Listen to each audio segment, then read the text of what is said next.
Dalam bahasa Inggeris, Harun ini disebut Aaron. Aaron kok. Orang putih nama Aaron tu Harun lah tu. Nabi Musa dia minta tolong Nabi Harun sebab Nabi Harun ni dia petah berkata-kata.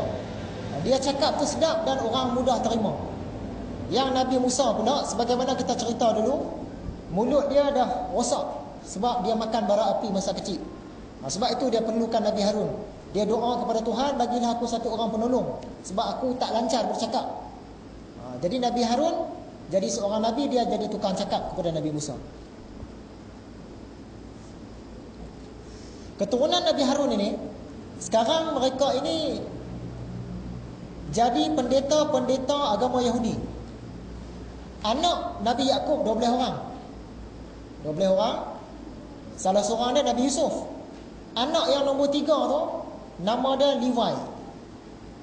Daripada Levi ni lah lahir Nabi Musa, Nabi Harun, kalau ikut kajian. Jadi keturunan Levi ni dia pegang agama Yahudi. Segala urusan agama Yahudi diserahkan kepada keturunan ni.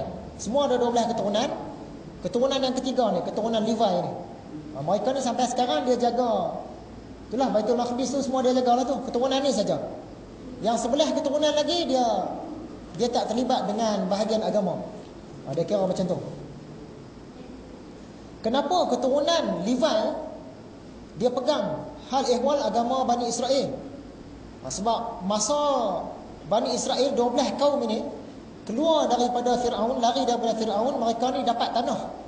Sebelah keturunan dapat tanah, keturunan Levi tak dapat tanah. Mereka ni jaga hal ehwal rumah ibadah saja. Keturunan Levi, dalam bahasa kita Lawi, keturunan Lawi. Mungkin kita biasa dengar lah seluar jeans, Levi's. Levi's tu daripada perkataan Levi tu lah. Seluar jeans Levi's, seluar biru tu Levi's 501. Yang kita suka pakai tu kan. Sampai sekarang pun dia punya orang kuat, dia pemilik dia tu Yahudi lah tu. Yang mengasaskan seluar jeans tu, orang tu nama dia Levi's. Maksud dia orang Yahudi lah tu. Orang Yahudi. Dan kabar-kabar angin lah mengatakan kalau kita beli seluar jeans Levi's ni, dia punya sumbangan tu akan masuk juga kepada Zionis. Dihantar juga ke Israel sana, seluar jeans Levi's.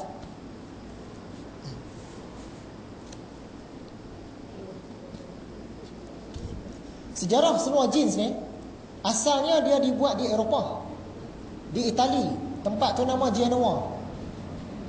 Dan dia warna biru. Tahun 1500 dulu, lama dah, 500 tahun sudah. Tapi dia tak popular. Bila Levi's ni tadi, Lawi ni, dia pergi ke Amerika, dia jual kain dia semua dah habis, dia potong kemah dia. Kebetulan kemah dia tu diperbuat daripada seluar jeans tu, kain seluar jeans. Dia potong, dia buat seluar, dia jual kepada pelombong emas di Amerika. Orang lombong emas ni dia pun rasa seronok pakai kain tu sebab dia tak payah gosok dan dia tahan lama. Dan dia lasak. Sejak itulah popular seluar jeans. Yang Levi's ni tadi, dia jumpa satu lagi orang Yahudi yang bernama Jacob. Jacob ni siapa dia? Yakub lah. Nama Jacob tu Yakub. Dia bergabung dengan Jacob ni tadi, buka satu kilang Levi's. Kilang mula-mula, kilang seluar jeans.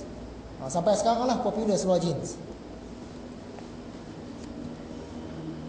Kenapa dinamakan seluar Levi's ni 501?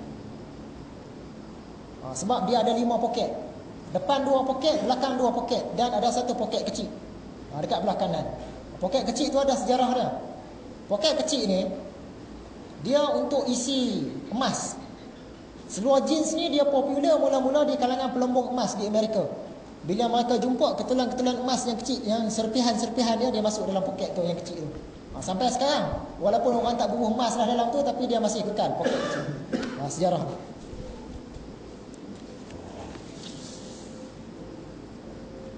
Okey, langit yang kelima jumpa Nabi Harun. Sampailah ke langit yang ke-6. Naik pula langit yang ke-6.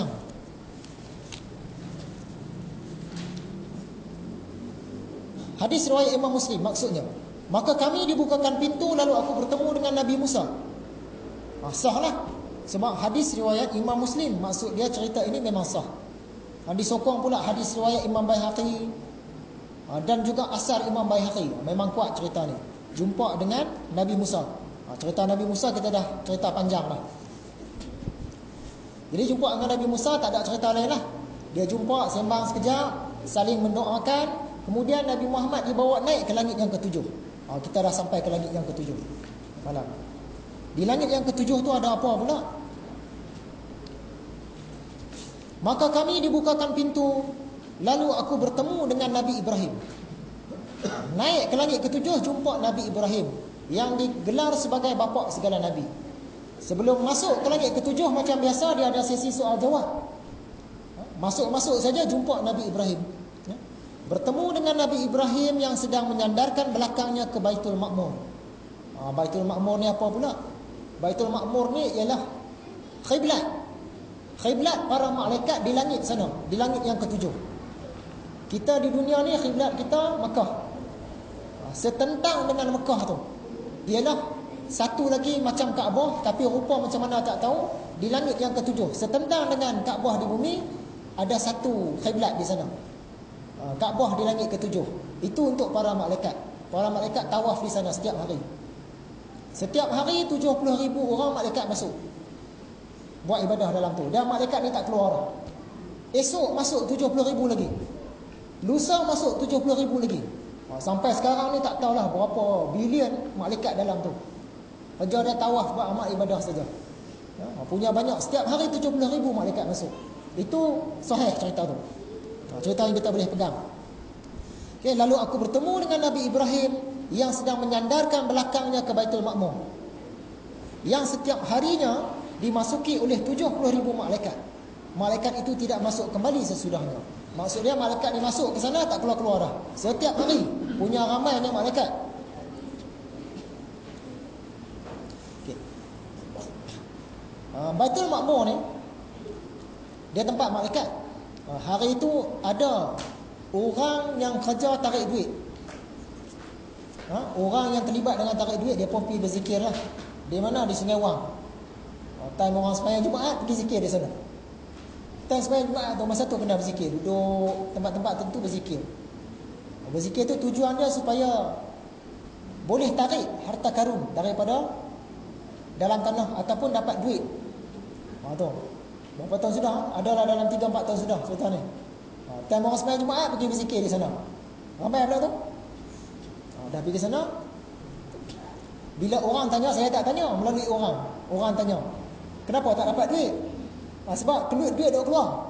5,000 bagi kepada tekong tu. Selang berapa hari pula pergi cari pula 3,000 bagi.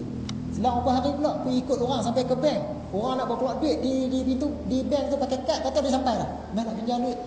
Berapa? 2,000. Bagi pula 2,000. Duit dia keluar. Dapat tak juga. Sebab apa? Dia punya undang-undang, kalau ada ahli keluarga yang tak yakin, tak dapat duit.